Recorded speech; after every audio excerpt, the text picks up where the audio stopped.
India മുഴുവൻ വഖഫ് ഭൂമിയാണ് എന്ന വഖഫ് ബോർഡിന്റെ പ്രഖ്യാപനത്തിന് ശേഷം ഇതാ മുഗൾ രാജകുമാരി എന്ന് അവകാശപ്പെടുന്ന സുൽത്താന ബീഗത്തിന്റെ പ്രധാന വിളംബരം. ചെങ്കോട്ട തനിക്ക് അവകാശപ്പെട്ടതാണ്, ഇന്ത്യ ഗവൺമെന്റ് അത് തിരിച്ചു തരണം. ചെങ്കോട്ട? അത് ഏത് ചെങ്കോട്ട? സ്വാതന്ത്ര്യദിനത്തിൽ ഭാരതത്തിന്റെ പ്രധാനമന്ത്രിമാർ രാജ്യത്തെ അഭിസംബോധന ചെയ്യുന്ന, സല്യൂട്ട് ചെയ്യുന്ന, ആർമി പരേഡ്സ് ഒക്കെ നടത്തുന്ന ആ ഭാരതത്തിന്റെ പൈതൃകമായ ചെങ്കോട്ട, അതാണ് അവർക്ക് അവകാശമുണ്ട് എന്ന് പറയുന്നത്. ഇവരാണ് സുന്ദരി സുൽത്താന ബീഗം. ഈ ചെങ്കോട്ട വിട്ടുകൊടുത്തില്ലെങ്കിൽ അവർ ആ മൂക്കിനകത്തോട്ട് വലിച്ചു കയറ്റുക ചെങ്കോട്ടയെന്നാണ് പറഞ്ഞിരിക്കുന്നത്. സത്യത്തിൽ ഇവര് ദില്ലി ഭരിച്ച ചക്രവർത്തിയായിരുന്ന ബഹദൂർ ഷാ സഫറിന്റെ മകന്റെ അതായത് ചെറുമകന്റെ വിധവയാണെന്നാണ് അവകാശപ്പെടുന്നത്.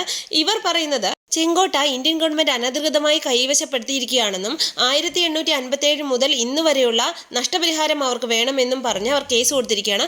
പക്ഷേ കേസ് സുപ്രീം കോടതിയും ഹൈക്കോടതിയിലും തള്ളിപ്പോയി. വഖഫ് ബോർഡ് നേരിട്ട് ക്ലെയിം ചെയ്തിട്ട് കിട്ടാത്തതുകൊണ്ടായിരിക്കാം ഈ വളഞ്ഞ വഴി.